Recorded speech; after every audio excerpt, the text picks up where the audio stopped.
Genesis chapter 30.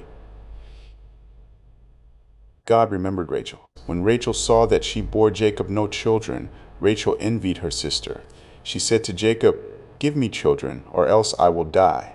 Jacob's anger burned against Rachel, and he said, "Am I in God's place, who has withheld from you the fruit of the womb?" She said, "Behold, my maid Bilhah. Go into her, that she may bear on my knees, and I also may obtain children by her." She gave him Bilhah her servant as wife, and Jacob went into her. Bilhah conceived and bore Jacob a son. Rachel said, "God has judged me, and has also heard my voice, and has given me a son." Therefore called she his name Dan. Bilhah, Rachel's servant, conceived again, and bore Jacob a second son. Rachel said, "I have wrestled with my sister with mighty wrestlings, and have prevailed."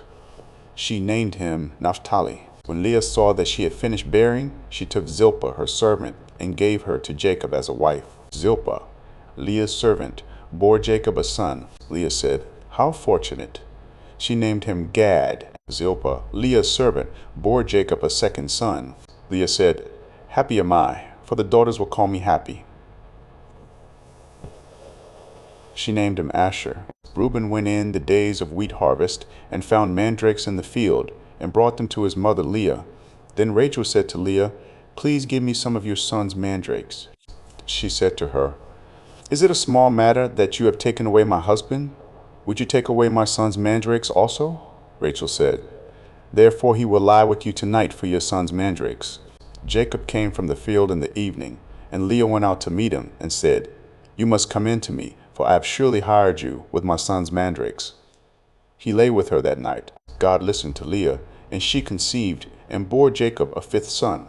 Leah said, "God has given me my hire, because I gave my servant to my husband." Leah conceived again and bore a sixth son to Jacob. Leah said, "God has endowed me with a good dowry. Now my husband will live with me, because I have borne him 6 sons." She named him Zebulun. Afterwards, she bore a daughter and named her Dinah. God remembered Rachel, and God listened to her and opened her womb. She conceived, bore a son, and said, "God has taken away my reproach." She named him Joseph, saying, "May Yahweh add another son to me." When Rachel had borne Joseph, Jacob said to Laban, "Send me away, that I may go to my own place and to my country. Give me my wives and my children, for whom I have served you, and let me go, for you know my service with which I have served you." Laban said to him, "If now I have found favor in your eyes, stay here, for I have divined that Yahweh has blessed me for your sake." He said, "Appoint me your wages, and I will give it." He said to him, "You know how I have served you, and how your livestock have fared with me. For it was little which you had before I came, and it has increased to a multitude. Yahweh has blessed you wherever I turned. Now when will I provide for my own house also?" He said, "What shall I give you?" Jacob said, "You shall not give me anything. If you will do this thing for me, I will again feed your flock and keep it. I will pass through all your flock today, removing from there every speckled and spotted one, and every black one among the sheep, and the spotted and speckled among the goats. This will be my hire. So my righteousness will answer for me hereafter, when you come concerning my hire that is before you. Every one that is not speckled and spotted among the goats, and black among the sheep that might be with me, will be considered stolen." Laban said, "Behold, let it be according to your word."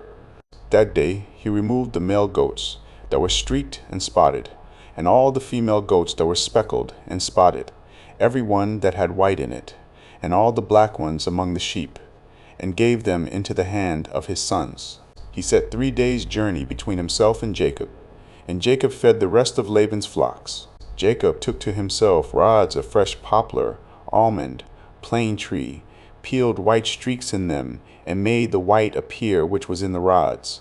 He set the rods which he had peeled opposite the flocks in the gutters, in the watering troughs, where the flocks came to drink. They conceived when they came to drink. The flocks conceived before the rods, and the flocks produced streaked, speckled, and spotted. Jacob separated the lambs, and set the faces of the flocks toward the streaked and all the black in the flock of Laban. and he put his own droves apart, and didn't put them into Laban's flock.